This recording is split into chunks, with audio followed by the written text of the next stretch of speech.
अस्सलामुअलैकुम, सुबह बखैर, good morning. आप देख रहे हैं रूही या 10। मैं हूं आपकी होस्ट महाजबीन आबिद। उम्मीद करती हूं कि आप तमाम लोग जो देख रहे हैं, जो सुन रहे हैं, सभी ठीक ठाक होंगे, खैर खैरियत से होंगे, जिंदगी को, मौसम को भरपूर तरीके से एंजॉय कर रहे होंगे और मौसम के साथ साथ जो मौसमी फल आते हैं उनको भी अच्छे से खा रहे होंगे और एंजॉय कर रहे होंगे। उम्मीद करती हूँ वीकेंड आपका अच्छा गुजरा होगा। और आज है मंडे, फरवरी का लास्ट डे है, 28 फरवरी है आज, और इसको भरपूर तरीके से एंजॉय कर लें, अच्छे से एंजॉय कर लें। लास्ट दिन है और उसके बाद मार्च शुरू हो जाएगा।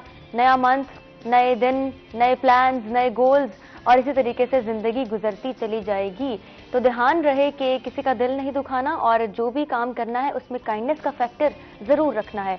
इसी प्यारे से पैगाम के साथ अपने आज के प्रोग्राम का आगाज करते हैं। और इस सेगमेंट में हम जिस हवाले से बात करने जा रहे हैं, हर खातून का मैं समझती हूँ कि फेवरेट टॉपिक होगा, फेवरेट मौजू होगा। इंटरेस्ट जिस चीज में हो, आप उस चीज को बहुत अच्छे तरीके से कर जाते हैं।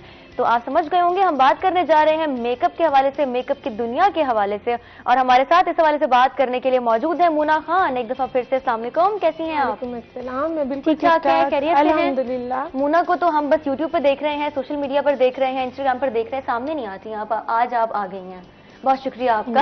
आपका भी बहुत शुक्रिया, आपने मुझे दोबारा इनवाइट किया अपने इस प्रोग्राम में। क्योंकि मुना, आपको पता है जब तक हम मेकअप की बात ना करें तो चीजें हमें अधूरी सी लगती हैं। जी बिल्कुल, जब तक बालों की केयर के हवाले से बात ना करें तो हमारा लुक भी कंप्लीट नहीं होता। ये तो बहुत ही ज्यादा जरूरी है। तो इसीलिए हमने सोचा कि आज मुना को बुला लेते हैं, थोड़ा सा वक्त हमें भी दे दें, और इतना अपने काम को टाइम दे रही है माशाल्लाह। और इसके साथ हमारे साथ मौजूद हैं for the very first time जोहा, जो कि मॉडल हैं और इमर्जिंग टैलेंट हैं।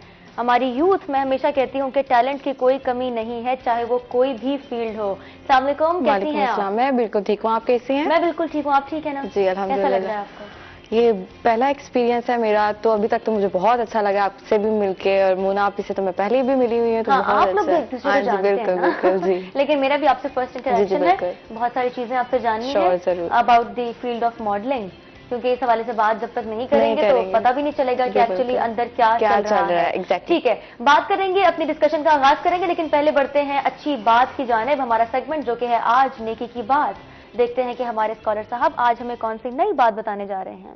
अहमदुहु व नसल्ली अला रसूलिहिल करीम। मेरे दोस्तों, बुजुर्गों, भाइयों, मेरी बहनों, मैं ये बयान कर रहा था कि बदनसीब की 5 अलामतें हैं। 5वीं अलामत बदनसीब की ये है वक़िल्लतुल हया, जिसमें हया बहुत कम हो। आज हमारे नौजवानों से भी हया ख़त्म हो गई, हमारी बेटियों से भी हया ख़त्म हो गई, हमारे बूढ़ों से भी हया ख़त्म हो गई। और हया का ख़त्म होना बदनसीबी की अलामत है।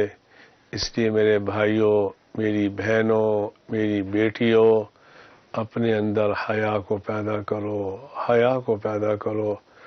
अल्लाह मुझे भी, आपको भी हया की नेमत अता फरमाए। व आखिरु दावाना अनिल हम्दुलिल्लाहि रब्बिल आलमीन। आमीन। और इसी के साथ अपने आज के प्रोग्राम का आगाज करते हैं। मुना खान हमारे साथ मौजूद है, मेकअप आर्टिस्ट हैं। मुना, आजकल क्या चल रहा है? आजकल बस सैलून में थोड़ा सा काम का जो है बर्डन है। आपको पता है जैसे कि ब्राइडल सीजन है तो ब्राइडल्स की बुकिंग्स हैं, और उसके थोड़ा सा बर्डन है या ज्यादा बर्डन है? मतलब अभी वो पहले वाला सीन तो नहीं है। कोविड के बाद आपको पता है बहुत स्लो हुआ था, फिर उसके बाद एक दफा पीक पे आया है। हाँ। अभी फिर माशाल्लाह से सही है, काम सही चल रहा है। काम सही चल रहा है? हाँ जी अल्हम्दुलिल्लाह। ब्राइडल्स हैं, और उसके साथ साथ आपको पता है कि जैसे मैं सोशल मीडिया से मुंसलिक हूँ तो फिर मुझे अपने यूट्यूब को भी टाइम देना होता है। इसी तरह से सारा चल रहा है। तो मुना का एक दिन कैसे गुजरता है? पूरा एक दिन कैसा होता है? रूटीन क्या है आपकी? रूटीन घर, बच्चे, सैलून, काम, सारा इसी तरह से गुजरता है। आप देखें सम टाइम कस्टमर बहुत ज्यादा अर्ली आ जाते हैं तो सैलून में फिर मुझे जाना पड़ता है। उसके साथ सारा दिन फिर मुझे बच्चों को भी देखना होता है, घर को भी देखना होता है, सोशल मीडिया के लिए भी टाइम निकालना होता है, सब चीजें साथ लेके चलनी होती हैं। यानी अच्छे तरीके से आप मैनेज कर रही हैं तमाम चीजें? जी अल्हम्दुलिल्लाह। बीइंग अ मदर, बच्चों को देखती हूँ। बीइंग मैं अपने प्रोफेशन के एक में एज अ मेकअप आर्टिस्ट अपने सैलून को देखती हूँ, फिर सोशल मीडिया की तरफ भी मुझे, आपको पता है सोशल मीडिया पे बजाहिर हमें बहुत इस तरह से लगता है कि वो बहुत ईजी है, बहुत आसान है, बट ये बिल्कुल भी ईजी नहीं है। उसके लिए आपको प्रॉपर एक टाइम निकालना होता है, आपको 3 से 4 घंटे की आपको प्रॉपर एक वीडियो बनानी होती है, फिर उसको एडिट करना होता है, फिर उसे अपलोड करना होता है, तो उसके लिए भी हमें मुकम्मल टाइम चाहिए। का वेट भी करना होता है। हाँ जी माशाल्लाह। तो रिस्पांस कैसा मिल रहा है? अल्हम्दुलिल्लाह अच्छे हैं, व्यूअर्स प्यार दे रहे हैं और इंशाल्लाह आहिस्ता आहिस्ता ग्रो हो जाएगा। जाहिर सी बात है कि जब आप स्टार्ट करते हो तो इतना नहीं होता, फिर आहिस्ता आहिस्ता लोग आपका वर्क देखते हैं मजीद मजीद मजीद। बट मैं अपनी फील्ड की बात करूं एज अ मेकअप आर्टिस्ट, तो अल्हम्दुलिल्लाह वो तो मेरा माशाल्लाह आपको पता है, एज यू नो कि सभी बहुत पसंद करते हैं मेरे मेकअप को। अब तो अल्हम्दुलिल्लाह मैं क्लासेस वगैरह भी देती हूँ। सही। हाँ जी माशाल्लाह से। तो मैं क्योंकि क्रिज्मा कॉस्मेटिक्स के साथ जो है मैं अटैच हूँ, तो उनके थ्रू, वो हमारी ऑर्गेनाइजर हैं, तो उनके थ्रू मैं क्लासेस देती हूँ। ठीक है जोहा, आपकी रूटीन क्या है, एक दिन कैसा है जोहा का? कि सुबह उठती हूँ, आजकल तो मैंने ग्रेजुएशन अभी रिसेंटली किया है, तो अभी स्टडी तो नहीं है कंटिन्यू। मैंने BS इंग्लिश किया था। इंग्लिश, हाँ जी। तो उसके बाद ये कि आजकल फ्री हूँ तो सोशल मीडिया के ऊपर हूँ, उसका कंटेंट क्रिएट कर लेती हूँ, ठीक है। उसके बाद मैंने कोई करना हो, एक्टिविटी हो, तो वो मेरी हो जाती है, आना जाना। और मेरी मदर जो है वो ब्यूटिशियन है, तो उनके भी सैलून में जो वर्क होता है, फिर उनके साथ मैं खड़ी होती हूँ, तो ये सब कुछ ये बड़ी अच्छी बात है कि आपको यानी फुल सपोर्ट मिल रही है। फुल सपोर्ट मिल रही है। किसी किस्म का कोई चैलेंज फेस करना पड़ा जब आपने सोचा कि yes I am into it और मुझे सोशल मीडिया पर आना है, इस फील्ड में एंटर होना है? ऐसे है, लेकिन देखिए ना, जब आपके एक पेरेंट्स आपकी सपोर्ट कर रहे हो ना, तो वो बहुत एक ब्लेसिंग होती है, ठीक है। तो ये मैं बहुत ब्लेस्ड हूँ इस मामले में, क्योंकि मेरे पेरेंट्स बहुत सपोर्टिव हैं। उन्होंने कभी ये नहीं कहा, हर एक चीज में एक आपका ये होता है कि एक लिमिट्स होती हैं, ठीक है, वो आपको बताया जाता है एग्जैक्टली। तो ठीक है, आप अगर उसमें रह के करेंगे तो कोई चीज भी बुरी नहीं होती। तो मैं ये कहूंगी कोई फील्ड बुरी नहीं होती, हर लड़की को मतलब जो उसका ड्रीम है उसको करना चाहिए। तो मेरा जो है वो माशाल्लाह मेरे पेरेंट्स बहुत सपोर्टिव है, तो मैं ठीक है। अभी आपने कंटेंट क्रिएट करने की बात की कि आप कंटेंट क्रिएट कर रही हैं, क्या कहेंगी कि ऑडियंस जो है, जो देखने वाले हैं, किस चीज की तरफ ज्यादा इंक्लाइंड है? देखिए, कुछ ऐसे होते हैं कि बहुत ज्यादा वो कर रहे होते हैं, मेहनत कर रहे होते हैं, हार्ड वर्क कर रहे होते हैं, लेकिन जो व्यूअर्स होते हैं जो उनको वो फीडबैक नहीं मिल रही होती, ठीक है। कुछ ऐसे होते हैं कि ऐसे ही फेमस हो जाते हैं, उनका लक भी मैटर करता है। तो इन चीजों में आपका लक बहुत आपका मैटर करता है। तो मैं यही कहूंगी कि आजकल जो लड़कियां हैं वो तो बस आपका जो मेकअप के ऊपर होगा, इन चीजों पे बहुत ज्यादा वो है। तो वो ये कहेंगी कि जैसे अगर आप उनको बताएंगे, टिप्स देंगे, उनको बताएंगे कि इस तरीके से करें, इस तरीके से करें, आप इस बारे में उनको और मतलब वीडियोस बनाएंगे, सब कुछ, तो वो और मतलब इस तरीके से देखना शुरू करेंगे। समझती है कि सोशल मीडिया आपकी बोरिंग और टफ रूटीन से एक एस्केप है आपके लिए? जी बिल्कुल है। देखें, अगर ये ना होता तो हमारे लिए अब जैसे फ्री टाइम में कुछ भी नहीं होता करने के लिए। अब अगर आप फ्री हैं तो आप टिकटॉक्स बना सकते हैं, ठीक है, आप कोई भी कंटेंट क्रिएट कर सकते हैं, आप किसी से बात कर सकते हैं, डेली रूटीन शेयर भी कर देना, कर दें, फिर भी आप बहुत रिलैक्स एग्जैक्टली हो जाता है। लेकिन कुछ ऐसा होता है कि आप बिजी हो जाते हैं, आप नहीं मतलब कर पाते, फिर आपको जब मैसेजेस आते हैं आप कहाँ हैं, तब बहुत अच्छा लगता है। मतलब ऑडियंस जो देखने वाले वो कंसर्न हो जाती है, वो आपसे पूछते हैं आप नहीं आए, आप ये है। जैसे कि आप बहुत एक है मरियम परवेज जो है, वो भी अपना शेयर करती हैं कि जब वो नहीं आती तो उनसे भी पब्लिक पूछती है आप किधर रह गई, आपने आज पोस्ट नहीं की, आप किधर।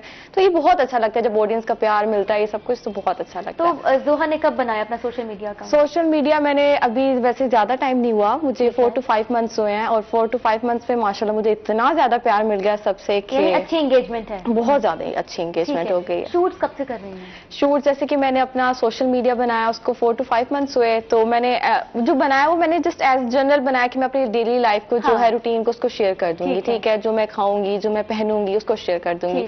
तो वो जब मतलब जैसे कि ब्यूटिशियंस ने मुझे देखा तो उन्होंने मुझे खुद अप्रोच किया कि जैसे कि हम आपको करना चाहते हैं, मतलब वो एक फेस को कर रहे होते हैं, ठीक है, जो उनको नजर आ जाता है वो उसको अप्रोच कर लेते हैं। तो जब उन्होंने मुझे अप्रोच किया, वो मेरा वेरी फर्स्ट शूट था, तो मैं थोड़ा कंफ्यूज मैं भी हुई थी कि पता नहीं क्या मेरा होगा, लेकिन जब मैंने किया तो वो माशाल्लाह वो भी बहुत अच्छे थे और सब कुछ मेरा बहुत बेस्ट किया। अभी तक तो मेरा सारा एक्सपीरियंस इसमें बहुत अच्छा गया। अगर आप कभी शूट पर जाती हैं जी जी, तो आउटडोर लोकेशंस भी होंगी? आउटडोर भी होती है, वो ऐसा होता है कि आपको पहले मेकअप स्टूडियो में लेके जाते हैं, ठीक है, वहाँ पे आपको पूरा एक प्रॉपर रेडी कर देते हैं, और फिर जो लोकेशन है जहाँ शूट होना है वहाँ ले जाते होते हैं, ठीक है। कभी ऐसी किसी लोकेशन में आपको कोई चैलेंज फेस करना पड़ा, गर्मी हो, सर्दी हो? एक मेरा शूट हुआ था जो बहुत गर्मी में हुआ था, ठीक है, फिर ये होता है कि जो हमारी ब्यूटिशियन होती है वो हमारे साथ होती है, ठीक है, कोऑपरेट कर लेती है, तो ये बहुत इसमें है। ये अच्छी बात है कि जिनके साथ आप काम कर रहे हैं वो आपके साथ कोऑर्डिनेट करते हैं, कॉपरेट करते हैं। करेंगे तो आप मतलब एक रिलैक्स फील करेंगे, नहीं करेंगे तो फिर आपको भी ये फील नहीं अच्छी लगेगी, आप कहेंगे ये तो फिर हमारे पे बर्डन है, ये क्या हो रहा है। लेकिन जब आपके साथ कोऑपरेट हर कोई कर रहा होता है तो आपको खुद ही उस काम में भी मजा आ रहा होता है और आप खुद भी फील कर रहे होते हैं कि नहीं अब ठीक है, ये सही जा रहा है तो ठीक है। बस मेरा अल्हम्दुलिल्लाह। अच्छा, हम कोलैबोरेशन की बात करते हैं, बहुत सुनते हैं कि जी ब्रांड्स ने अप्रोच किया, मुख्तलिफ ब्रांड्स ने कि आप जी हमारे साथ कोलैबोरेट करना चाहेंगी, तो आपका क्या रिस्पॉन्स होता है? देखिए कोलैबोरेट हर टाइप का होता है, कुछ आपको लाइक पार्लर से आता है, कुछ आपको क्लॉथिंग ब्रांड से आता है, ठीक है। मेरे साथ ये हुआ था कि जिन्होंने मुझे अप्रोच किया वो ज्यादातर मुझे as a model like makeup के लिए करते हैं जी, तो इसलिए करते हैं। तो मुझे बस ये होता है कि आप मुझे हैवी लुक मत दीजिएगा, मतलब लाइट सॉफ्ट लुक दीजिएगा। गाइड करती हैं? एग्जैक्टली, मैं उनको पहले कर देती हूँ। जरूरी है क्योंकि अगर आप जैसे कि आपको पता है आप पे क्या सूट कर रहा है क्या नहीं, ये आपको पहले ही पता होता है, ठीक है। तो अगर आप उनको पहले ही गाइड कर देंगे तो उनको भी नोहा हो जाएगी कि हाँ जी कि कैसे अब करना है, ठीक है। अब मैं जब जाती हूँ तो मैं कहती हूँ कि मुझे अब कुछ ऐसी भी होती हैं ब्यूटिशियंस जो आपका मतलब एक इनोसेंट जो होता है लुक वो बिल्कुल ही खत्म हो जाता है, ठीक है। एक बहुत आप छोटी एज के होते हैं लेकिन आप बहुत बड़े शार्प लुक आ जाती है आप में, तो वो मुझे बिल्कुल भी नहीं पसंद। तो मैं उनको पहले ही गाइड कर देती हूँ कि आपने जिस तरह देना है आप, ताकि फिर आपका भी काम है, आप भी बिल्कुल सही, आपका भी प्रमोट होगा तो फिर इस तरीके से आपका भी अच्छा लगे वर्क, तो फिर वो भी मेरे से कोऑपरेट कर लेती हैं। आपने सुना जोहा ने बड़ा अच्छा पॉइंट ऐड किया है कि आप पहले खुद गाइड कर दें, क्योंकि इंसान को अपने चेहरे का ज्यादा पता होता है कि मुझ पर क्या चीज सूट करती है। एग्जैक्टली, मैं शूट कर चुकी हूँ, मैंने जोहा को रेडी किया है, इनसे पूछे इनका कैसा एक्सपीरियंस रहा है। प्लीज बताइए। बिल्कुल, रिसेंटली जो मेरा हुआ है, जो शूट हुआ है वो इन्होंने ही किया था, मुनाफी ने किया था। और मैं थोड़ा पहले ये था कि मैं इनको पहले मैंने गाइड किया, देखें कि मेरे साथ इन्होंने कहा कि आपने टेंशन नहीं लेनी, मैंने आपका सिर्फ मॉडल आपका लुक है तो मैंने वो ही करना है। मैंने कहा बस ठीक है, बाकी मुझे इनका मेकअप बहुत पसंद है, ये इनका तो आपने भी देखा है कि बहुत अच्छा मेकअप होता है। तो मैं इस तरीके से तो बिल्कुल रिलैक्स ही, बस मैंने उनको अपने फेस के ऊपर गाइड कर दिया कि देखें मुझे जो सूट करता है मैंने आपको बता दी। फिर जब इन्होंने मेरा मेकअप किया, ऑन स्टेज मेकअप किया इन्होंने मेरा, और वो बहुत सबको बहुत अच्छा है। हाँ एग्जैक्टली, वो भी करिश्मा जो इन्होंने भी आपको बताया उसी के ऊपर उन्होंने था। तो सबकी फीडबैक बहुत अच्छी आई, सबने मुझे कहा, तो सबने ये कहा कि मतलब कि एक जैसे कि डिफरेंट लुक होती है, वो कट क्रीज वाली लुक थी, ठीक है। एक तो नॉर्मल मेकअप होता है, ठीक है, जो आपकी कट क्रीज होती है वो आईज बनाना बहुत डिफिकल्ट है, और on stage banana, live cameras लगे हुए हैं, सब कुछ है, तो वो बहुत डिफिकल्ट हो जाता है। लेकिन इन्होंने उस पर भी मैं कहती हूँ कमाल कर दिया था। बहुत खूब, एग्जैक्टली। ठीक है, अब बात करते हैं, आपने अभी एक मेकअप किया, ठीक, आपने वीडियो भी पोस्ट की, हम सब ने देखी भी, मेकअप ट्रांसफॉर्मेशन, तो अब कितना मुश्किल है ये, क्योंकि स्किन हर किसी की मुख्तलिफ है, स्किन टाइप डिफरेंट है, एक्नी है, रिंकल्स है, पिगमेंटेशन है, कलर करेक्शन की बड़ी मैं समझती हूँ कि इम्पोर्टेंस है, तो आपने ये कैसे किया था? ऐसा है कि सबसे पहले तो मैं ये कहूंगी कि जब आप अपनी फील्ड में आपको एक्सपीरियंस हो जाता है तो अल्हम्दुलिल्लाह, being a makeup artist I have 22 years in this field, तो उस हिसाब से मुझे मुश्किल नहीं लगता। अल्लाह ताला की ब्लेसिंग है, सबसे पहले मैं ये कहूंगी। और सेकंड थिंग ये कि जब आपको समझ आ जाती है स्किन टेक्सचर की, आप according to skin, according to your features work कर रहे होते हो, तो फिर मुश्किल नहीं होता। रिसेंटली मेरे पास टिकटॉकर आई, बड़ी फेमस टिकटॉकर है, सदफ जबीन है उनका नाम, तो 2 मिलियन फॉलोअर्स हैं उनके। तो उन्होंने मुझे अप्रोच किया और मैंने भी उनसे बात की, तो मैंने कहा ठीक है आप आ जाए, मैं आपका जो है ना शूट करती हूँ। तो मैंने उनका शूट किया और माशाल्लाह माशाल्लाह, आपने वीडियो देखी है जी, फुल ट्रांसफॉर्मेशन थी उनकी। तो उनको टोटल मैंने एक चेंज लुक दिया है, वो बहुत स्लिम स्मार्ट सी थी। तो आप ये देखें ना कि अगर आपका फेस स्लिम है और आपने उसको ब्रॉड दिखाना है तो इसमें फिर आपकी मेकअप टेक्निक्स होती हैं, बिल्कुल एग्जैक्टली, वो मेकअप टेक्निक्स आपकी बहुत ज्यादा काउंट होती हैं। और अगर आपका फेस हेल्दी है, चबी है, तो आपने उसको कंटोर इस तरह से इस शेप में करना है कि आपका फेस जो है वो स्लिम लगे। एग्जैक्टली, ये चीज बहुत ज्यादा जरूरी होती है। उसके अलावा सबसे मोस्ट इंपॉर्टेंट थिंग जो मैं यहाँ कहना चाहूंगी कि आप जो भी आपके पास मॉडल हो, अकॉर्डिंग टू हर कलर कम्प्लेक्शन वर्क करें। ठीक, हमारे यहाँ मोस्टली जो मेकअप आर्टिस्ट हैं वो क्या करते हैं कि अगर आपका ब्यूटिश है कलर कम्प्लेक्शन, तो आप उस पर 3 से 4 टोन लाइट चले जाते हो। ठीक है, इस हवाले से बात करेंगे, लेकिन एक थोड़ा सा ब्रेक लेते हैं यहाँ पर, ब्रेक के बाद वापस आएंगे और जो डिस्कशन हमारी चल रही है उसको जारी रखेंगे।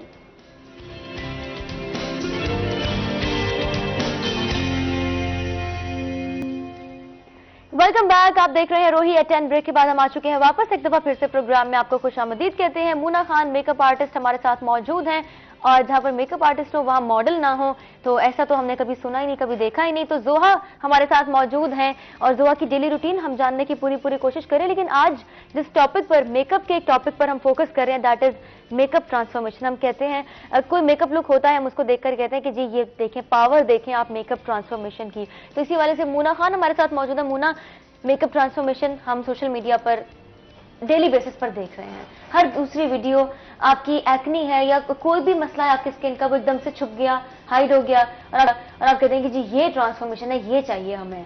तो क्या अभी आप टेक्निक्स का भी जिक्र कर रही थी, अभी आप टेक्सचर का भी जिक्र कर रही थी कि स्किन की टेक्सचर को बड़ा इंपॉर्टेंट होता है कि आप कंसिडर करें, तो क्या पॉइंट इसमें ऐड करेंगी आप? इसमें मैं ये पॉइंट ऐड करूंगी कि मैं वही बात कर रही थी कि जब हमारे पास एक मॉडल होती है, हाँ, हमें उसकी स्किन टेक्सचर को देखना चाहिए कि वो कैसा है। सबसे पहले कि स्किन ऑयली है, ड्राई है या कॉम्बिनेशन है, उसके अकॉर्डिंग आप अपनी फाउंडेशन लेके चलें। सेकंड थिंग ये कि अगर एक्नी वाली स्किन है तो हमें किस तरह से उसको कैमोफ्लेज करना है, उस चीज को हम बहुत काउंट करते हैं। उसके बाद आप फेस को देखते हैं, हेल्दी है, स्लिम है, हमें कंटूर हाई करना है, लाइट करना है, ब्रॉड दिखाना है, ये सब चीजें काउंट होती है इसके अंदर। आप अगर इन सब चीजों की टेक्निक्स आपको पता है तो आप बहुत अच्छा मेकओवर कर लेंगे, बहुत अच्छे से ट्रांसफॉर्मेशन कर लेंगे। वही बात कि जिस तरह से मैंने आपको बताया कि सदफ जबीन जो थी, उनका बेसिकली कंप्लेक्शन ब्रिटिश था, फेस बहुत ज्यादा स्लिम था और मुझे बहुत अच्छे से दिखाना था। तो मेकअप के साथ साथ हेयर स्टाइलिंग भी बहुत ज्यादा काउंट होती है। मैंने उनका हेयर स्टाइल इस तरह से बनाया था कि उनका फेस जो है वो ब्रॉड लगे, उनके स्टाइल को मैंने इस तरह रखा था, दबाया नहीं था कि चेहरा और ज्यादा दबा हुआ लगे। तो ये सारी चीजें काउंट होती हैं। बाकी तो आप फुल वीडियो ट्यूटोरियल जो है यूट्यूब पे देख ही चुके होंगे। तो मुझे तो पर्सनली बहुत अच्छा लगा, आपने उस पर मेहनत भी बहुत की। ठीक है, अभी आपने बात कर रही थी आप स्किन टेक्सचर की और फाउंडेशन का इस्तेमाल, बहुत ज्यादा लाइट टोन कभी आप यूज कर लेते हैं, तो इस हवाले से नॉलेज होना भी बहुत इंपॉर्टेंट होता है। मैं भी कभी जाऊं तो मुझे पता नहीं कितने घंटे लग जाते हैं, मुझे कौन सी सूट करेंगी। बिल्कुल ऐसा तो ये बहुत बड़ा मसला है। ऐसा है कि अगर आपकी स्किन ब्रिटिश है तो आप उससे एक टोन लाइट जाएं। जब आप एक टोन लाइट जाते हैं, ग्रेजुअली जब आप अपनी फाउंडेशन को लाइटनिंग की तरफ लेके जाते हैं तो वो ग्रे नहीं होती।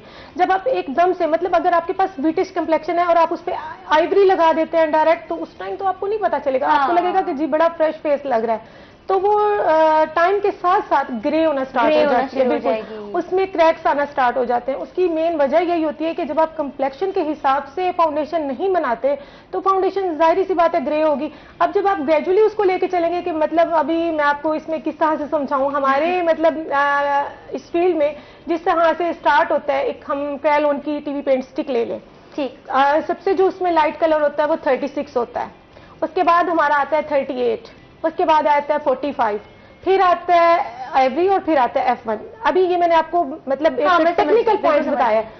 तो अगर आपके पास ब्रिटिश कंप्लेक्शन आया है और आपने उसके ऊपर डायरेक्ट ही अब आप लगा रहे हो उसके ऊपर 45, तो देखिए वो उनकी स्किन टोन के साथ मैच नहीं करेगा। उस टाइम तो आप ब्लेंड कर देंगे, सेट कर देंगे, पाउडर लगा देंगे, सेट करके ब्लशन व्लशन कर देंगे, बंदी खुश हो जाएगी जी मैं तो बड़ी चिट्टी लग रही हूँ।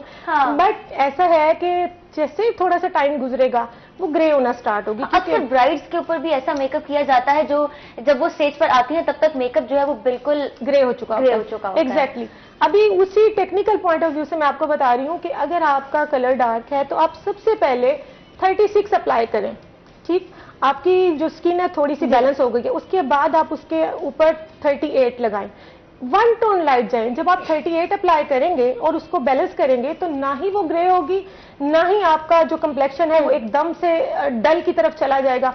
अब इसी तरह से जिस तरह से अगर आपका फेयर कलर है और समटाइम हाउ नहीं होती ब्यूटिशियंस को, तो वो फेयर कलर पे जो चीज है वो लाइट वाली यूज कर लेते हैं, जिस तरह से 38 लगा दिया तो वो भी नहीं सूट करेगा।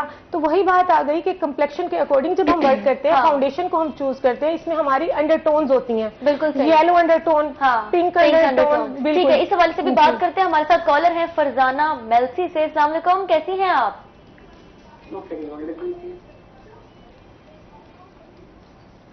वालेकुम सलाम। जी जी, कैसी हैं आप? ठीक है, टीवी का वॉल्यूम प्लीज कम कर दीजिएगा। हेलो। जी जी, कैसी हैं आप? ठीक हैं? जी जी।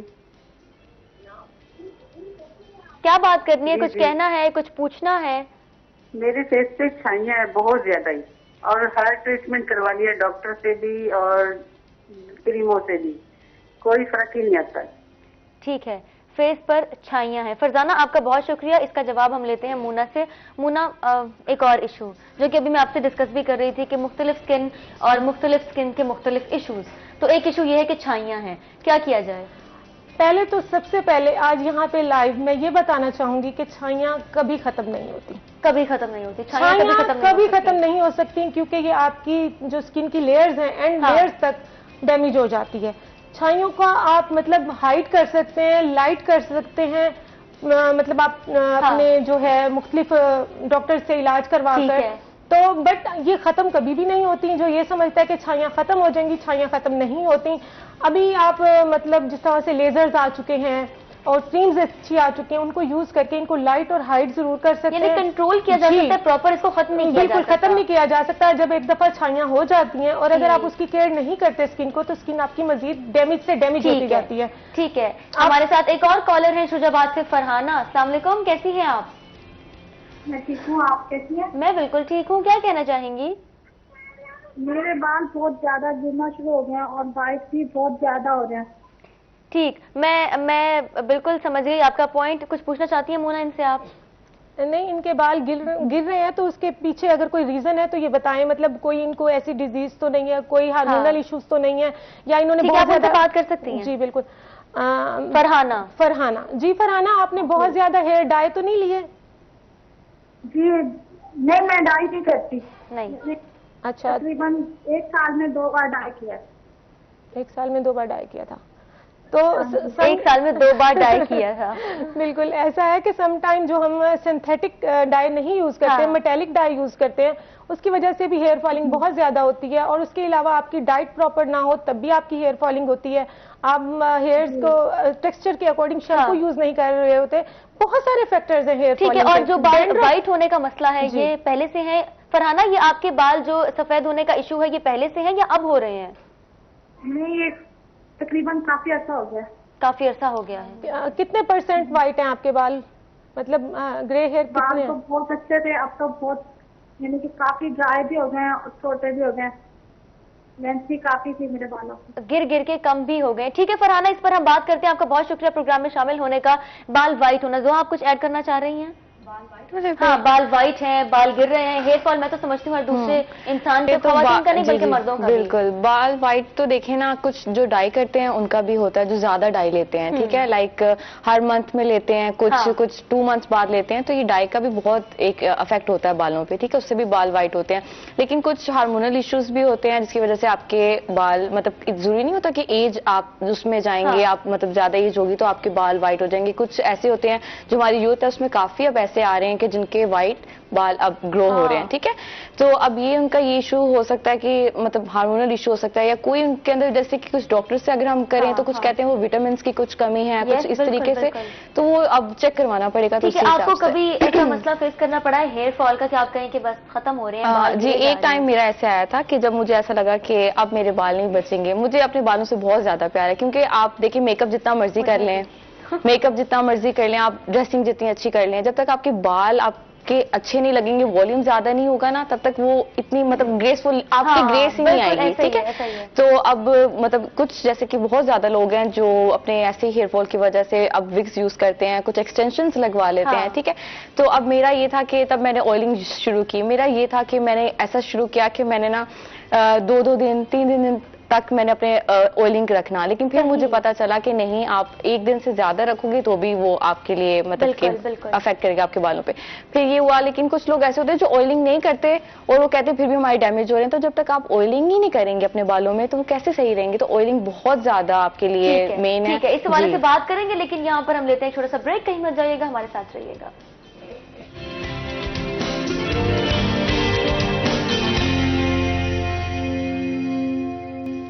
वेलकम बैक, आप देख रहे हैं रोही एट 10। ब्रेक के बाद हम आ चुके हैं वापस। एक दफा फिर से प्रोग्राम में आपको खुशामदीद कहते हैं। जोहा हमारे साथ मौजूद है, मॉडल, मुल्तान से इनका ताल्लुक है। रिसेंटली ग्रेजुएशन इनकी हुई है और अब मॉडलिंग में अपना नाम बना रही हैं। चैलेंजेस के हवाले से बात हो रही थी कि शूट्स पे क्या चैलेंजेस फेस करने पड़ते हैं, लेकिन अब जोहा मेरा आपसे ये सवाल होगा, साउथ पंजाब में कितनी डेवलपमेंट आप देख रही हैं मॉडलिंग के हवाले से? अगर मैं मुल्तान की बात करूं तो देखें, पहले तो इसमें कोई कॉन्सेप्ट नहीं था, ठीक है, यहाँ पे मॉडलिंग का ये वो, लेकिन अब बहुत ज़्यादा डेवलपमेंट हो चुकी है। अगर हम कंपेयर करें इस्लामाबाद और लाहौर से तो, लेकिन अभी मुल्तान थोड़ा पीछे ज़रूर है, लेकिन शुरू तो हो चुका है यहाँ पे सब कुछ। एग्जैक्टली, ठीक है। और देखें ब्रांड्स मुल्तान में भी हैं, ठीक है, पॉलर्स मुल्तान में भी हैं, हर चीज़ मुल्तान में आ गई है। तो ऑब्वियसली अब यहाँ पे तो एक हर तरीके से वो भी अप्रोच करेंगे, शुरू करेंगे। तो यहाँ पे मैं यही कहूंगी कि डेवलपमेंट शुरू हो चुकी है, और आप अगर इसमें हैं, इस फील्ड में अगर आपका है तो आप जरूर ट्राई करें और आए इस फील्ड में, बहुत अच्छी फील्ड है। जोहा क्या हर अपॉर्चुनिटी, हर चांस एक्सेप्ट करती हैं, या जोहा की कुछ बाउंड्रीज होती हैं जहां जोहा कह देती है नो मैंने ये नहीं करना? देखिए, मैं ये नहीं कर सकती। बाउंड्रीज हर किसी इंसान की होती जरूर है, ठीक है। अब मेरी भी जरूर है, ऐसी बात नहीं कि नहीं है मैं सबको कहूंगी जी आपने कहा है तो ठीक है मैं करूंगी, नहीं। मेरी कुछ हैं जो जिसके अंदर ही मैं रह के करूंगी। अब जैसे कि मेरे पेरेंट्स हैं, वो हैं कि आप फीमेल्स के साथ जितना ज्यादा वर्क करेंगी उतना बेटर है, तो मेरे भी यही है कि ठीक है, कुछ जैसे कि फैमिली सपोर्ट कर देती कि ठीक है आप कर लें, वो भी बहुत, मेरी ये नहीं मसला कि आपने सिर्फ इन्हीं के साथ वर्क करना है, लेकिन कुछ जैसे कि होता है कि आपने इनसे करेंगे तो ज्यादा बेटर है। तो ये मैं ज्यादा प्रेफर जो करती हूँ वो भी फीमेल्स के साथ वर्क करने को ही प्रेफर करती हूँ, ठीक है। और बाकी जो है ये फील्ड ऐसी है कि आपको मेल्स भी मिलेंगे, फीमेल भी मिलेंगी, ठीक है, लोग और मिलेंगे, लोगों के साथ इंटरेक्शन कैसा रहता है आपका? लोग हर तरीके के भी होते हैं, अच्छे भी होते हैं, बुरे भी होते हैं, लेकिन अल्हम्दुलिल्लाह अभी तक जितना भी मेरा इंटरेक्शन हुआ है वो अच्छे ही लोगों के साथ हुआ है, जो बहुत कोऑपरेटिव हैं, जिन्होंने बहुत मेरे साथ कोऑपरेट किया है।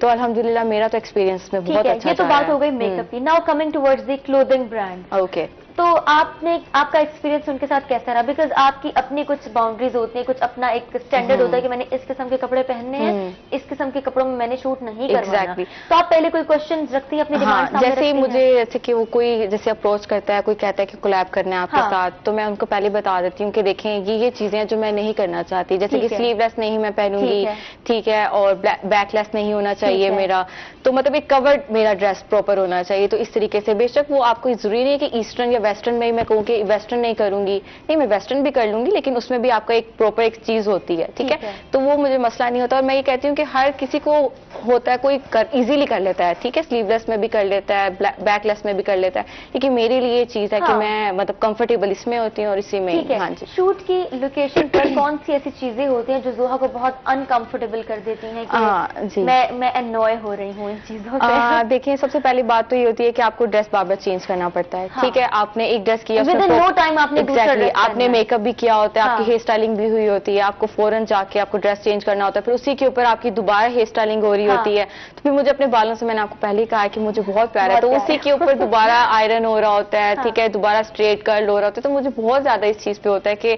बस ठीक है बस। लेकिन ये है कि अगर आपने करना है तो फिर आपको हर चीज पे मैनेज करना पड़ेगा, और हाँ जी करना पड़ेगा। ठीक है, तो जोहा के आगे क्या प्लान्स हैं, क्या करना है? जो मेरे प्लान्स हैं वो ये तो मैंने जैसे कि एक एक्टिविटीज शुरू की है, ठीक है, लेकिन मेरा जो मेन गोल है वो स्टडी को ही है, और जो मेरा स्टडी है वो मैंने माशाल्लाह जो मैंने आपको बताया ग्रेजुएशन मैंने कर ली है, जो आगे फर्दर स्टडीज है वो मैं अब्रॉड जा रही हूँ, उसके लिए मैं अप्लाई मैंने कर दिया है, सारा कुछ हो चुका है इंशाल्लाह। मैं डिस्क्लोज नहीं करूंगी कि मैं कहाँ जा रही हूँ, कब जा रही हूँ, क्योंकि जब आपका एक फाइनल होता है ना तब करने में ज्यादा मजा आता है, ठीक है। तो वो अभी बस मेरा इंशाल्लाह प्लान ये है और काम हो रहा है, बाकी आगे अल्लाह की मर्जी। एग्जैक्टली, ठीक है। अब आप क्या सोचती हैं कि यहाँ पर लोगों में किस किस्म की और किस तरह से अवेयरनेस होना जरूरी है? कैसे काम किया जा सकता है कि जी मॉडलिंग भी एक आर्ट है, मेकअप भी एक आर्ट है, इसको एज एन आर्ट एक्सेप्ट किया जाए? देखिए, आप कुछ ऐसे पेरेंट्स भी होते हैं जो इसको नहीं अच्छा समझते, उनको लगता है कि आप जैसे कि आप जाते हैं,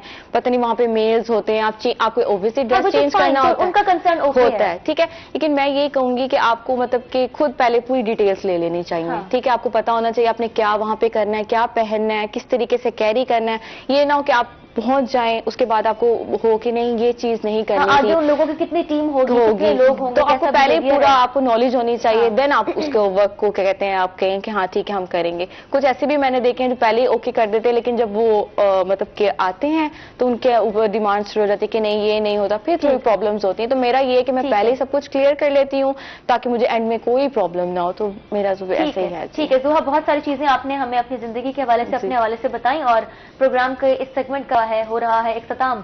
मुना, क्या पॉइंट ऐड करना चाहेंगी एंड पे?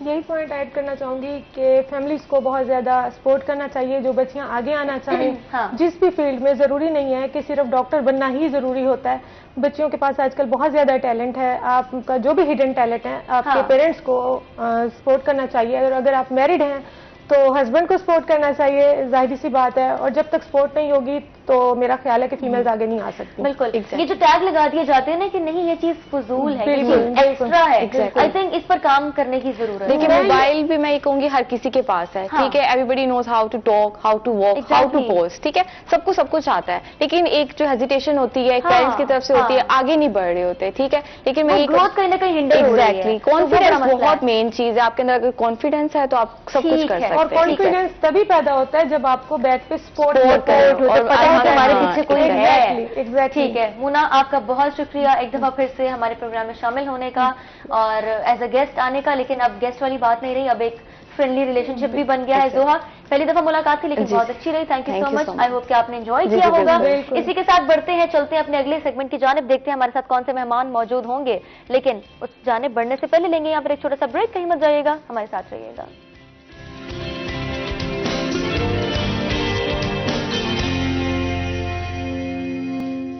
वेलकम बैक, आप देख रहे हैं रोही एट 10। ब्रेक के बाद हम आ चुके हैं वापस। एक दफा फिर से प्रोग्राम के इस हिस्से में आपको खुशामदीद कहते हैं। जो मेहमान इस वक्त हमारे साथ सेगमेंट में मौजूद हैं, हमारे सेट पर मौजूद हैं, डॉक्टर कैसर अंसारी स्किन स्पेशलिस्ट हैं। और आज जो बात हम करने जा रहे हैं, जिस चीज पर हम फोकस करने जा रहे हैं, वो है स्किन कैंसर। अस्सलाम वालेकुम डॉक्टर साहब, कैसे हैं आप? वालेकुम, खैरियत है, शुक्र अल्लाह का। ठीक ठाक हैं, खैरियत से अल्लाह हैं? का करम है। माशाल्लाह। और उनके साथ जो मेहमान मौजूद हैं, मामून ताहिर राना, राइटर हैं, पोइट हैं, और जो इनका तारुफ है वो आपको मैं बताती चलूंगी। इनके बारे में मजीद डिटेल्स भी आपको बताऊंगी। अस्सलाम वालेकुम, कैसे हैं आप? अल्लाह का ठीक फजल ठाक आप हैं? सुनाए, अल्लाह का फजल आप सुनाए। बिल्कुल ठीक, अल्हम्दुलिल्लाह। इसी के साथ पहले बढ़ते हैं अपने सेगमेंट की जानिब, जो कि है हेल्थ टिप्स के नाम से, और कुछ सेहत के हवाले से बात करते हैं।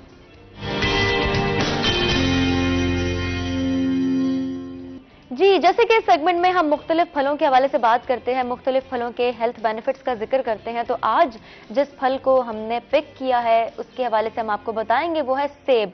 कहते हैं कि an apple a day keeps the doctor away. अगर आपने डॉक्टर से दूर रहना है, डॉक्टर को खुद से दूर रखना है, तो रोजाना एक सेब तो लाजमी खाएं। और बचपन से ही सुनते आ रहे हैं कि अगर जिस्म में खून बनाना है, जिस्म को मजबूत बनाना है, दिल को मजबूत बनाना है, तो सेब तो लाजमी खाना। लेकिन कहीं ना कहीं मैं भी बहुत लेजी हो जाती हूँ और सेब खाना जो है वो भूल जाती हूँ। इसी के साथ आपको बताती चलूं कि सेब के मुख्तलिफ बेनिफिट्स होते हैं। पहले तो आपको बताऊं कि रोजाना एक सेब खाना जो है वो लाजमी है। माहिरीन भी कहते हैं, घर वाले भी कहते हैं, वालिदैन भी कहते हैं, और इर्द गिर्द जो लोग हैं सब कहते हैं कि रोजाना एक सेब लाजमी खाएं, जिसको तिब्बी साइंस काफी हद तक दुरुस्त भी मानती है। मगर क्या आप वाकई जानते हैं कि ये क्यों जरूरी है, क्यों खाना चाहिए? तो इसके लिए मुझे आपको इसके कुछ बेनिफिट्स बताने पड़ेंगे, कुछ फवाइद बताने पड़ेंगे, जो कि आपको ऑलरेडी भी पता होंगे, लेकिन इन डिटेल बताने की पूरी कोशिश करेंगे। इसको जादुई फल कहते हैं। और जादुई फल क्यों कहते हैं? क्योंकि इसके अंदर वो तमाम चीजें मौजूद हैं जो कि हमारी बॉडी को रिक्वायर्ड हैं, चाहे वो एंटीऑक्सीडेंट्स हों, चाहे वो विटामिन्स हों, चाहे वो मिनरल्स हों, तमाम चीजें इसमें पाई जाती हैं। एंटीऑक्सीडेंट्स पिछले 2-3 दिनों से हम जिक्र कर रहे थे कि हमारी बॉडी के लिए कितने इंपॉर्टेंट है। हमारी इम्यूनिटी के लिए जो न्यूट्रिएंट्स रिक्वायर्ड होते हैं, जो ग़िज़ाई अज़्ज़ा हमारी बॉडी के लिए रिक्वायर्ड है, वो तमाम इस फल में पाए जाते हैं। विटामिन्स की बात करें, फाइबर्स की बात करें और दीगर ग़िज़ाई अज़्ज़ा की बात करें, तो सेब में ये बहुत अच्छी क्वांटिटी में मौजूद होते हैं। अक्सर औक़ात ऐसा होता है कि हम सेब खाने का दिल कर रहा है और सेब का छिलका उतार देते हैं, तो सेब का छिलका नहीं उतारना, उसी में उसकी फाइबर की जो रिक्वायर्ड क्वांटिटी होती है, रिक्वायर्ड अमाउंट होती है, वो उसमें मौजूद होती है। तो सेब को आपने छिलके के साथ खाना है। दुनिया भर में 7,500 इकसाम पाई जाती हैं सेब की। इस बारे में तो मुझे भी नहीं मालूम था, लेकिन मैंने इसके ऊपर प्रॉपर रिसर्च की तो मुझे मालूम हुआ कि इतनी सारी टाइप्स पाई जाती है। लेकिन हमें तो बस यही होता है कि छोटा सेब है, दरमियाने साइज का सेब है और एक बड़ा सेब है, और मुख्तलिफ इसके रंग हैं, तो वो भी बड़े मैटर करते हैं। वो भी, उसका रंग भी बताता है कि इसमें क्या क्या जो है वो कितनी मिकदार में पाया जाता है। भूख बहुत लगती है और वक्फे वक्त से भूख लगती है, जिसको हम कहते हैं कि हल्की फुल्की भूख है। तो अगर भूख लगी है, एक सेब खा लिया जाए तो जो भूख की शिद्दत है वो भी कंट्रोल हो जाती है, खत्म हो जाती है। एक सेब में 95 कैलोरीज, 25 ग्राम कार्बोहाइड्रेट्स, 4 ग्राम फाइबर, विटामिन सी, पोटेशियम और विटामिन के पाया जाता है। सेब को छिलके समेत खाना चाहिए क्योंकि फाइबर का 50% हिस्सा उसके छिलके में पाया जाता है।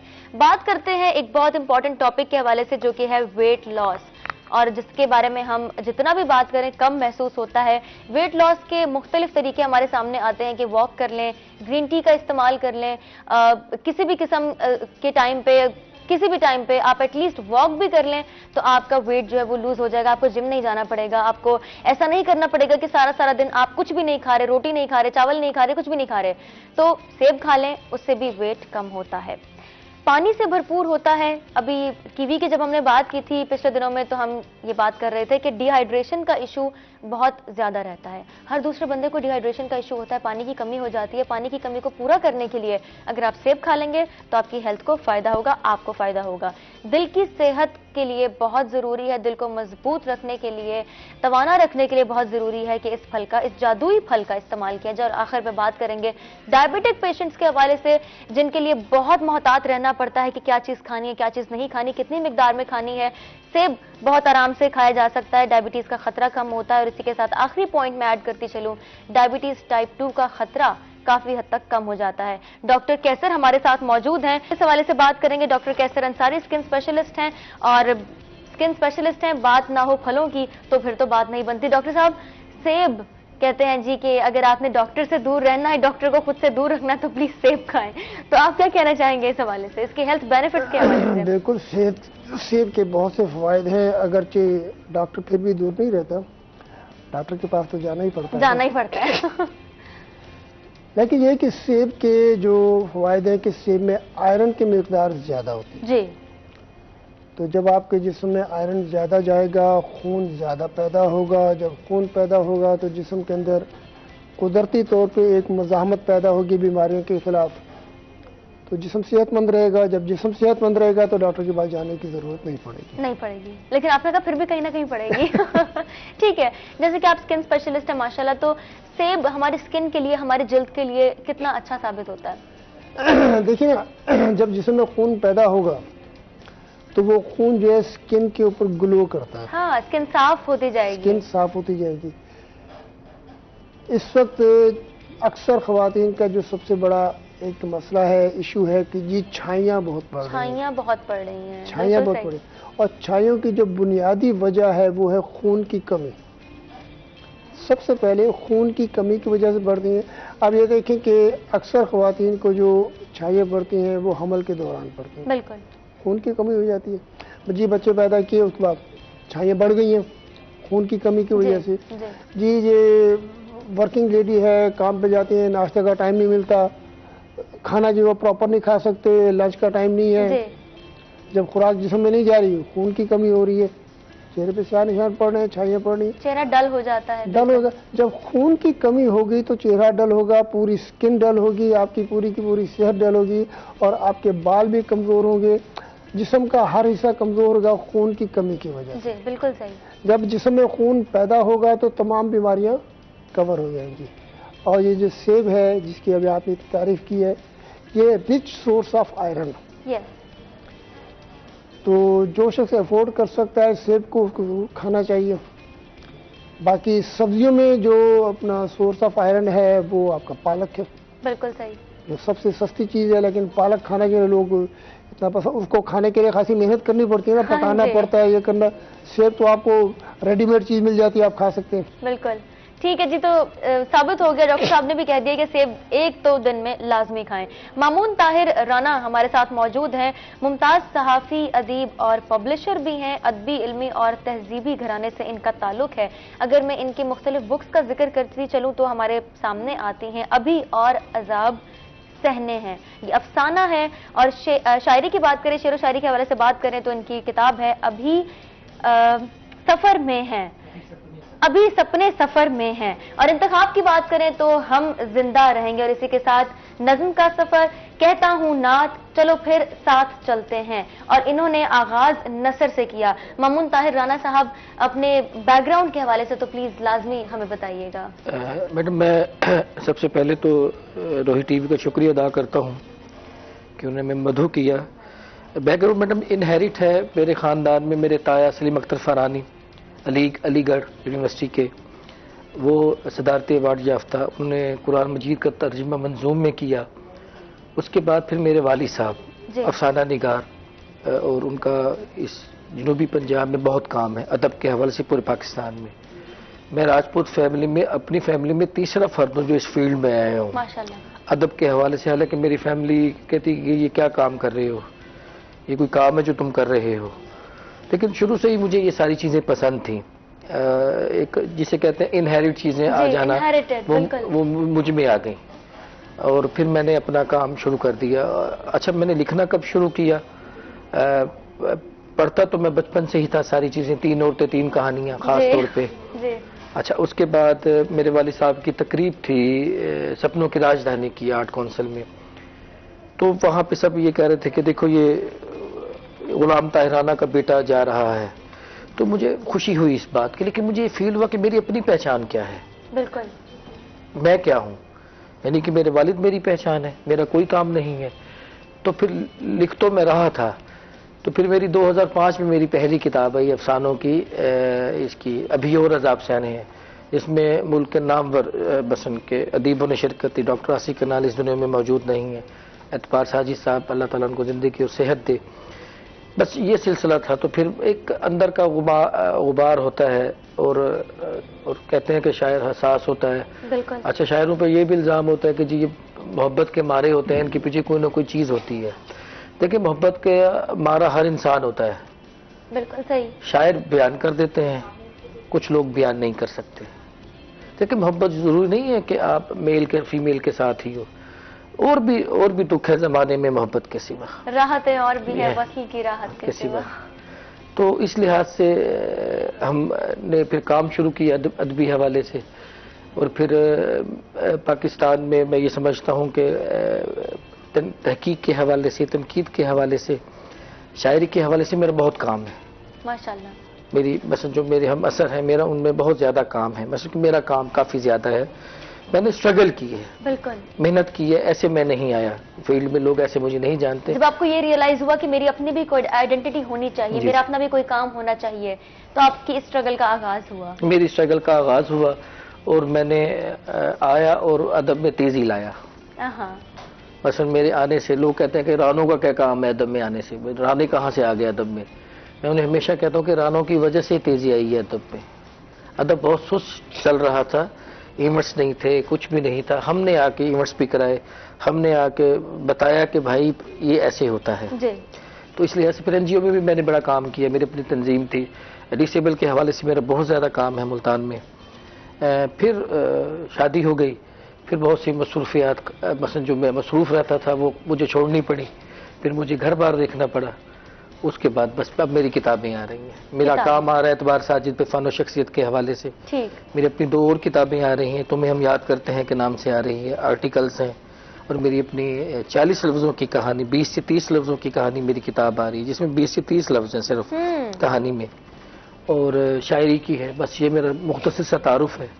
माशाल्लाह, बहुत अच्छा लगा सुनके। और आपकी जो शायरी की किताब है अभी सपने सफर में है, जी जी, इसके बारे में थोड़ा सा बताइएगा। हाँ, एक्चुअली हर इंसान सपने देखता है ना, और आप देखेंगे कि मेरी किताबों के नाम जरा हटकर होते हैं, जी बिल्कुल, मुख्तलिफ नाम होते हैं मेरी किताबों के। असल में किताब मेरे जहन में था कि ज़ाहिरी बात है सपने सब देखते हैं, तो बस क्लिक हुआ एक नाम, अभी सपने सफर में है। उसमें फिर मैं आपको नज़म भी अपनी सुनाऊंगा। तो इस सवाल ये मेरी पहली शायरी की किताब थी, अभी सपने सफर में है। इसमें जो मुल्तान में, इसमें ये जो मेरी गज़लें हैं, जब मेरी किताब लॉन्च हुई फिर मैंने इसके साथ सीडी भी लॉन्च की, मेरी गज़लें भी गाई गई इस किताब की जुनूबी पंजाब में। और सपने देखें, सपने अगर मिल जाएं तो अपने, नहीं तो फिर सपने होते हैं। हाँ, नहीं तो फिर सपने होते हैं, नहीं तो फिर वो सपने होते हैं। मैं आपको अपनी इस नज़म के हवाले से, अपनी किताब का नज़म सुनाऊं कि गुबार आलूद है रस्ते, वही है दश्ते तन्हाई, मुसाफत दर मुसाफत है, अभी मंजिल नहीं आई। क्या बात। अभी सपने सफर में हैं, अभी सपने सफर में हैं, ख्यालों में कई चेहरे, तसव्वुर में कई गलियां, निगाहों में कई मंजर, गुलिस्तां में कई कलियां, अभी सपने सफर में हैं। सफर ऐसे नगर का है, सफर ऐसे नगर का है, जो ख्वाबों ही में बसता है, मैं हूँ उस राह का राही, मेरा तो एक ही रास्ता है, मगर मैं क्या करूं प्यारे, अभी सपने सफर में है, अभी सपने सफर में है। बहुत खूब। और एक मुख्तसर सी मेरी एक नज़म है जो बहुत ज्यादा मेरी आजकल फेमस हुई है, मुझे फरमाइश भी की जाती है कि ठीक है, वो हम जरूर आपसे सुनेंगे, जरूर सुनेंगे, लेकिन एक छोटे से ब्रेक के बाद कहीं मत जाइएगा, हमारे साथ रहिएगा।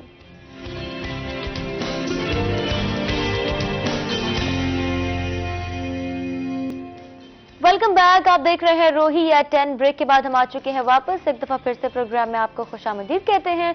हमारे साथ मौजूद है डॉक्टर कैसर अंसारी, स्किन स्पेशलिस्ट, और आज जिस प्रॉब्लम को हम डिस्कस करने जा रहे हैं वो है स्किन कैंसर। मुख्तलिफ क्या टाइप्स हो सकती हैं, किन वजूहात क्या वजूहात हो सकती हैं, क्या कॉजेज हो सकते हैं, क्या प्रॉब्लम फेस करनी पड़ सकती है और कितना सवेर हो सकता है और ट्रीटमेंट क्या हो सकता है, इसके हवाले से मजीद डिटेल में बात करेंगे। मामून ताहिर राना, मुमताज सहाफी, अदीब और पब्लिशर। शेरो शायरी के हवाले से बात हो रही थी तो एक नज़म आप सुनाने जा रहे थे, प्लीज उसे कंटिन्यू कीजिएगा।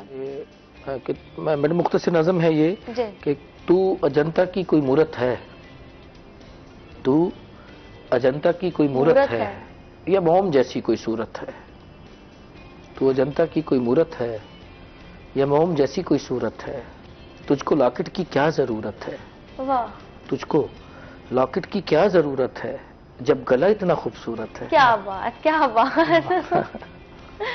बहुत खूब भाई, और भी बहुत सारी चीजें जिनके बारे में मैं समझती हूँ कि बात करने की जरूरत है, उस हवाले से आपसे बात करेंगे। पहले डिस्कस करते हैं स्किन स्पेशलिस्ट जो हमारे साथ मौजूद है, डॉक्टर कैसर।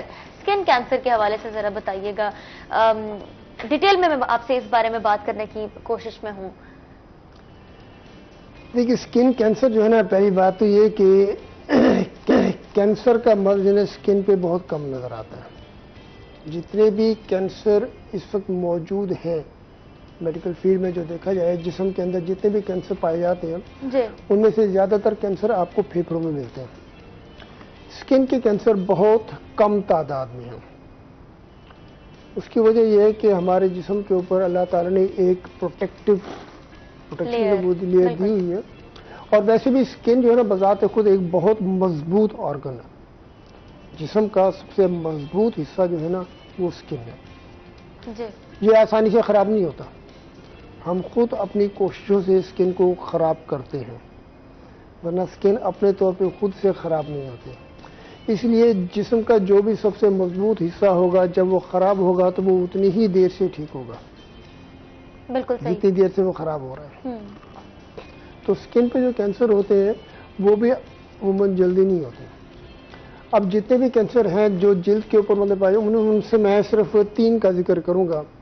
मेडिकल लैंग्वेज में उनके जो नाम लिए जाते हैं, एक बेज़ल सेल कार्सिनोमा है, स्क्वैमस सेल कार्सिनोमा है और मेलानोमा है। ये 3 कैंसर है वो ज्यादा नुमाया है इसमें।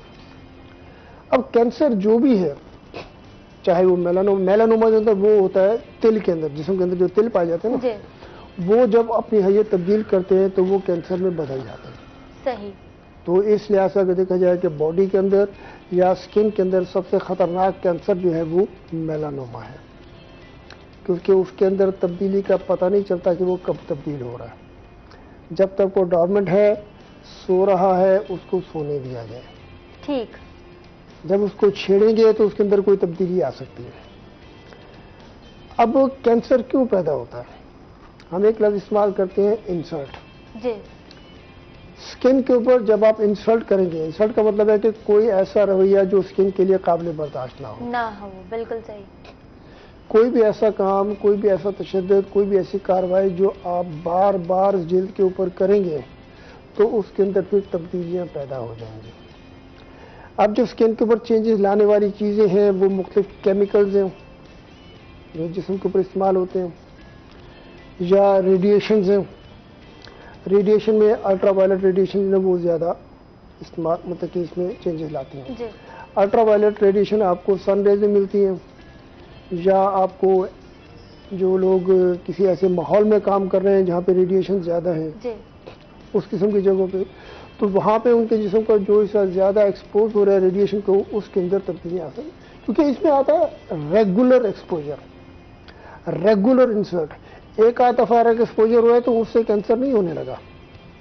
सही। लेकिन अगर मुसलसल किसी चीज पे आप कोई काम कर रहे हैं, एक जगह आपका जिल्द का कोई भी हिस्सा, फर्ज करें हाथ का एक हिस्सा है, ये आपका किसी केमिकल में बार बार जा रहा है, जैसे फोटोग्राफी में जो केमिकल इस्तेमाल होते हैं उसमें लोग बार बार हाथ डाल रहे हैं, वो कुछ कर रहे हैं, तो वो एक वक्त आता है कि वहां के अंदर तब्दीली पैदा होने लग जाती है, वो कैंसर में कन्वर्ट हो सकता है। सही, यानी ये रीजंस हो सकते हैं। अब कुछ जगह ऐसी हैं कि जहाँ पे एक कोई जख्म हुआ है, उस जख्म के ऊपर आप कुछ चीजें अप्लाई कर रहे हैं या मुसलसल खुजाए चले जा रहे हैं या उसको जख्म को कोई ना कोई काम ऐसा कर रहे हैं कि उसको ठीक होने का मौका नहीं दे रहे, तो वो भी कैंसर में तब्दील हो सकता है। कैंसर क्या होता है? एक ऐसे सेल जो जिस्म के लिए फायदेमंद नहीं है और उनकी ग्रोथ ज्यादा हो रही है, वो कैंसर है। ठीक। कोई भी ऐसे सेल्स बॉडी के जो जिस्म के लिए फायदेमंद नहीं है लेकिन उनकी ग्रोथ बढ़ रही है और उनकी ग्रोथ के बढ़ने के पीछे कोई ना कोई जो है ना वो फैक्टर मौजूद होता है, वो कैंसर है। उस फैक्टर को कंट्रोल किया जाए, किसकी वजह से कैंसर पैदा हो रहा है, वो फैक्टर कंट्रोल किए जाए और उसका प्रॉपर ट्रीटमेंट किया जाए और ये डायग्नोज किया जाए कि वो कैंसर किस टाइप का है। मैंने सिर्फ 3 का नाम लिया है, इसके अलावा और भी है, कुछ जिस्म के और कैंसर है, वो अगर फैल के स्किन तक पहुंच जाते हैं तो वो भी स्किन कैंसर की शक्ल में नजर आएंगे। ठीक है। क्योंकि मैंने जो 3 का नाम लिया, ये वो है जो ओरिजिनेट करते हैं स्किन से, जो बाहर से या अंदर से किसी और ऑर्गन से अगर आ रहे हैं, वो मेटास्टेसिस है, वो भी स्किन के ऊपर आ सकती है, लेकिन उसकी टाइप ऑफ होगी। ठीक है। आपने बोला कि ये वो कैंसर है जो कि ऑब्वियस नहीं होता, मतलब आपको दिखता नहीं है, तो आप क्या समझते हैं कि इसके अर्ली साइंस क्या हो सकते हैं? कैंसर के अमूमन अर्ली साइन नजर नहीं आते। नजर नहीं आते। ठीक है, सिर्फ एक है जो मैं, अब चूंकि स्किन कैंसर की बात करें ना, एक कैंसर है जिसे हम बेज़ल सेल कार्सिनोमा कहते हैं जी। वो जिस्म के ऊपर जाहिर होगा एक दाने की शक्ल में, एक दाने की शक्ल में नजर आएगा, कुछ अर्से बाद वो दाना फट जाएगा और वो बड़ा हो जाएगा। अमूमन चेहरे पे होता है। ठीक। चेहरे पे हो सकता है, आंख के करीब हो सकता है, हाथ पे भी हो सकता है, कहीं भी हो सकता है। वो जख्म बढ़ रहा है, बढ़ रहा है, बढ़ रहा है, आप दवाइयाँ लगा रहे हैं, सब कुछ कर रहे हैं, लेकिन वो ठीक होने में नहीं आ रहा। कोई भी ऐसा जख्म जिस्म के ऊपर, चाहे वो चेहरे पर है या जिस्म के किसी और जगह पर है, अगर 1 महीने से ज्यादा हो गया है तो हमें कैंसर के बारे में सोचना पड़ेगा। वैसे तो 2 महीने का टाइम हम कंसिडर करते हैं, लेकिन मैं आम पब्लिक के लिए कह रहा हूँ 1 महीने से ज्यादा अगर कोई जख्म दवाइयों के बावजूद ठीक नहीं रहा, अगर तो आपने जख्मों की इग्नोर कर दिया, इलाज ही नहीं कर रहे, वो तो ठीक नहीं होगा, उसको तो हम कैंसर नहीं कहेंगे। बिल्कुल। लेकिन आप इलाज कर रहे हैं, इलाज के बावजूद वो जख्म ठीक नहीं हो रहा, तो हमें कैंसर के बारे में सोचना पड़ेगा। ठीक है, हमारे साथ कॉलर हैं हलीमा बहावलपुर से। अस्सलाम वालेकुम, कैसी हैं आप? वालेकुम अस्सलाम, मैं ठीक हूँ। मुझे डॉक्टर जी अस्सलाम वालेकुम। डॉक्टर साहब आपसे बात करना चाह रही हूँ। डॉक्टर जी अस्सलाम वालेकुम। वालेकुम अस्सलाम। जी मुझे पूछना था, मेरे ना नोज पे छाई हो रही है, 25 एज है मेरी और मैं कैल्शियम भी ले रही हूँ, कोई प्रोडक्ट भी मैं ऐसे यूज नहीं कर रही, क्रीम से वगैरह, ओरिजिनल से हो रही है नोज और अपर लिप पे। आप बता सकते हैं मैं कैल्शियम लूँ या खाने की वजह से या कोई इश्यू क्यों हो रही है? अभी तो एज नहीं है। देखिए मैंने पहले बताया कि छाइयाँ जो पड़ती है वो खून की कमी की वजह से पड़ती है, और खवातीन में खून की कमी अमूमन ज्यादा होती है। हमल के दौरान भी ये छाइयाँ बढ़ जाती हैं क्योंकि उसमें भी खून की कमी होती है। दूसरी जो कि हमल के दौरान जिस्म के अंदर ब्लैक पिगमेंट पैदा होता है पूरे जिस्म के अंदर, जिस्म के मुख्तलिफ हिस्से जो है ना वो डार्क हो जाते हैं, उनमें से एक हिस्सा जो है ना वो चेहरा भी है। अब अक्सर खवातीन की गर्दन जो है वो बहुत डार्क हो जाती है, उसके जो है ना पेट के ऊपर एक स्याह निशान पड़ जाते हैं, लाइन सी पड़ जाती है, वो मुख्तलिफ है जिस्म के हिस्से जिन पे पिगमेंटेशन बढ़ जाती है। ठीक है, ये हमल के दौरान एक नॉर्मल प्रोसेस है, जब हमल डिलीवरी हो जाती है तो उसके बाद ये आहिस्ता आहिस्ता रिवर्स हो जाता है। सही। कुछ जगह ऐसी है जहाँ पे ये निशान रह जाते हैं, खत्म नहीं होते। ये पिगमेंटेशन है कुदरती तौर पे होती है। अब उसमें जो फैक्टर है खून की कमी का, सबसे पहले तो उसको कवर करना चाहिए। हमारे पाकिस्तान में खवातीन कभी भी अपनी खुराक पर तवज्जो नहीं देती, आयरन ले रही हैं, आयरन की टेबलेट ले रही हैं, मगर खुराक नहीं ले रही। खुराक नहीं ले रही, बिल्कुल सही। अभी ये कहा कि मैं आयरन की टेबलेट तो ले रही हूँ मगर ठीक नहीं, उन्होंने ये नहीं बताया कि वो क्या खुराक भी ले रही है कि नहीं, तो वो होते हैं कि ये नाश्ता तो मैं करती हूँ, तो क्या करती है, 1 कप चाय पीती हूँ, 2 स्लाइस खाती हूँ। बिल्कुल सही। ऐसा तो ही है। जब तक बैलेंस डाइट नहीं होगी, डाइट के अंदर आपको तमाम इंग्रेडिएंट्स चाहिए। अब लोग अक्सर क्या करते हैं कि गोश्त खाना छोड़ देते हैं। जी। जिस्म के अंदर सबसे जरूरी चीज प्रोटीन है। प्रोटीन। लोग कहते हैं कि हम मोटे हो जाएंगे, ख्वातीन को ये वहम ज्यादा होता है। मोटापा आता है फैट से, चिकनाई से जी। और कार्बोहाइड्रेट से, जिसे हम निशाफ्ता या मीठा कहते हैं। मीठा और निशाफ्ता, अपना चिकनाई, फैट्स और कार्बोहाइड्रेट्स, इनको आप कम कर दें, प्रोटीन को ज्यादा कर दें, आपको मोटापा नहीं होगा। ठीक है, ठीक। इस हवाले से बात करेंगे, अपनी गुफ्तगू को जारी रखेंगे, लेकिन एक छोटे सा ब्रेक लेते हैं यहाँ पर। ब्रेक के बाद वापस आएंगे और अपनी डिस्कशन को कंटिन्यू करेंगे।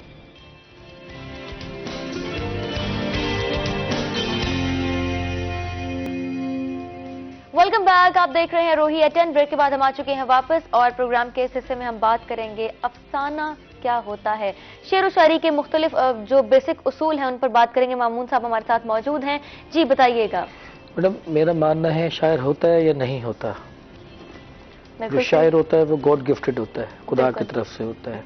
हाँ, इसकी कुछ तलाज़मात हैं, मसलन जिद्दत है या लफ्ज़ों का इस्तेमाल है, पैरामीटर है, नए लफ्ज़ का इस्तेमाल है, आप इसको अपनी शायरी में लाते हैं। मसलन पिछले वक्तों में की शायरी देख लें, अब के देख लें, आपको थोड़ा सा फ़र्क नज़र आएगा। मसलन मौजूदा शायरी हो रही है, हालात पर शायरी हो रही है।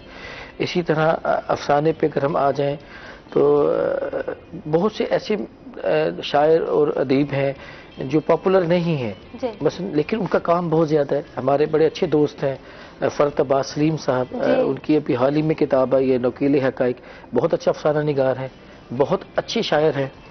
एक लाहौर की शायरा हैं, प्यार महल उनकी किताब आई है, और आप यकीन करें बड़ी अच्छी शायरा हैं, और उनका नाम है रशीदा दस्तगीर नाजिश। ये वो लोग हैं जो घर में बैठ के काम कर रहे हैं, मसलन के वो नहीं आते मीडिया पे, कुछ नहीं आते, लेकिन काम कर रहे हैं। देखें, किताब में जरूरी नहीं होता कि पूरी किताब ही अच्छी हो, सब गजलें अच्छी हो। आपके लिए एक शेर ही काफी होता है कि निकल आए आपकी पहचान के लिए, ठीक है। और शायरी खुदा की तरफ से आती है, जब भी आती है। बाजू का पर्सन अगर मुझे कोई नज़ूल होता है, मेरा मूड बन रहा होता है, तो मैं कोई कागज की टुकड़े ढूंढ रहा होता हूँ। आजकल तो ये मोबाइल आ गए हैं तो लिख लेते हैं, वरना पुराने कागजों पे सारा कुछ होता था। शायरी जो है ना, मैं ये समझता हूँ कि वो बड़ा मुश्किल काम है, बहुत मुश्किल काम है। मामून साहब, चूंकि वक्त हमारे पास थोड़ा सा कम है, तो मैं शेर व शायरी ज्यादा से ज्यादा आपसे सुनना चाहूंगी। जी। तो मैं आपको अपनी मुख्तसर गजल सुना देता हूँ छोटी बहर की, के मोहब्बत में संभलना है, मोहब्बत में संभलना है, चलो फिर साथ चलना है। वाह। मोहब्बत में संभलना है, चलो फिर साथ चलना है, तुम्हारी याद आती है, अभी हमने संभलना है, शहर का नूर फैला है, हमें घर से निकलना है, कि हमारा हौसला देखो, हमारा हौसला देखो, दुखों के साथ चलना है, कि ये है मामून की किस्मत, ये है मामून की किस्मत, दुखों में हाथ मलना है। 2 शेर और सुना चाहूंगा कि दिल की धड़कन में समाया है इबादत करना,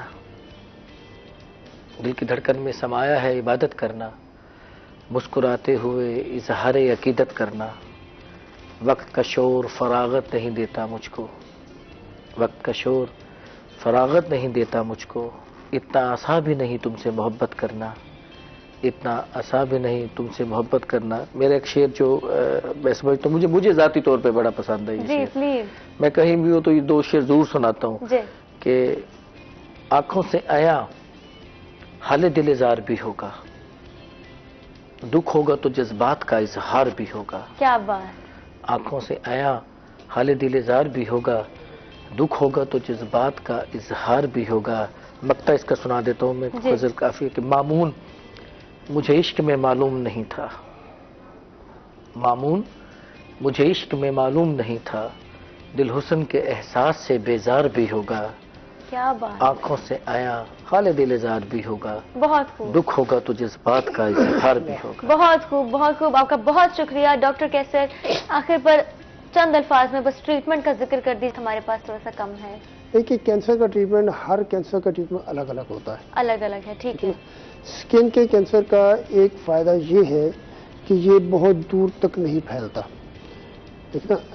अगर फेफड़े में कैंसर है वो फैल के हड्डियों तक जा सकता है, जिसम के किसी और हिस्से में कैंसर है वो फैल के दिमाग तक जा सकता है। स्किन का कैंसर स्किन पर ही रहेगा, जहां है वहीं पे थोड़ा सा यूं फैल जाएगा, फैल के कहीं दूर नहीं जाता, ठीक है। उसका इलाज सिर्फ ऑपरेशन है। ऑपरेशन, सही, ऑपरेशन है, उस कैंसर ज़दा हिस्से को निकाल दिया जाए और अगर जरूरत होगी तो वहां पे रेडिएशन करनी पड़ेगी, वो ठीक हो जाएगा। सही। तो कोई कॉम्प्लिकेशन हो सकती है? मैंने कहा ना, कॉम्प्लिकेशन उसकी यही है कि वो फैलेगा तो उसी जगह पे फैलेगा। ठीक है। अब जिस जगह पे वो फैल रहा है वहां पे जो चीज जद में आ रही है, अगर कोई नर्व आ रही है तो उसको काट देगा। ठीक। अगर जिस्म की जगह पे है जहाँ पे कोई नर्व आ गई है, वो नर्व उसके जद में आ गई, नर्व गल गई तो बाजू मफलूज हो जाएगा। बिल्कुल, ठीक है ना। तो वो जिस जगह पे है उसी जगह पे फैलेगा, पूरी बॉडी में वो नहीं फैल जाएगा। पूरी बॉडी में नहीं फैलता। स्किन के कैंसर का सिर्फ ये एक अच्छा पहलू है, बाकी जिस्म के जो बाकी कैंसर है ना, वो जब फैलते हैं तो वो बहुत दूर दूर तक जाते हैं। ठीक है, कहीं ऐसा तो नहीं सीन होता कि जी ये ट्रीट नहीं किया जा सकता, क्योरेबल नहीं है? लेकिन अब बात वही कर देते हैं कि कौन से हिस्से पर है। ठीक है, कौन से हिस्से पर है कि अगर कोई ऐसी जगह है जहाँ पे कि इलाज मुमकिन है, या कि रेडिएशन से इलाज करना है, या कि दवाइयों से इलाज करना है, या कि उसका ऑपरेशन से इलाज करना है, इलाज के तरीके इलाज तो मुख्तलिफ है। अब तो सबसे बड़ी बात है कि जो फैक्टर्स हैं जिनकी वजह से कैंसर हो रहा है, पहले उनको तो आप तलाश करें, बिल्कुल, उनको आप रोकें। केमिकल का इस्तेमाल जो आज के हमारे माशरे में बहुत बढ़ रहा है, खासतौर पर जो कॉस्मेटिक्स आ रही हैं और ये जो खासतौर पर जो रंग गोरा करने वाली क्रीमें मार्केट पे मौजूद हैं, तो उनकी वजह से भी ये क्योंकि वो सब गैर मेयारी चीज़ें बन रही हैं, उनके ऊपर कोई चेक एंड बैलेंस नहीं है, कोई इदारा ऐसा नहीं है कि जो ये चेक कराओ इन प्रोडक्ट्स को कि वो सही बन रही है, मेयार के मुताबिक बन रही कि नहीं बन। तो इस वजह से ये गैर मेयारी चीज़ें जो है ना, उनके अंदर जो केमिकल्स है वो स्किन के ऊपर कैंसर का मूजब बन रही हैं। ठीक है डॉक्टर साहब, आपका बहुत शुक्रिया। स्किन कैंसर पर मैं समझती हूँ कि बात होनी चाहिए थी, तो आपने बहुत चीज़ें भी क्लैरिफाई कर दी, आपका बहुत शुक्रिया। मामून ताहिर राना साहब, आपका भी बहुत शुक्रिया, आप तशरीफ लाए और आपकी जो बुक्स हैं वो जानकर, उनके नाम जानकर खासकर बहुत खुशी हुई है। उम्मीद करते हैं आपका वक्त यहाँ पर अच्छा गुजरा होगा। इसी के साथ इख्तिताम हो जाता है आज के प्रोग्राम का। आपसे मुलाकात होगी कल ठीक 10:05 पर। तब तक अपनी होस्ट महाजबीन आबिद को इजाजत दें। अपना ढेर सारा ख्याल रखें, एहतियात करें। अल्लाह हाफिज।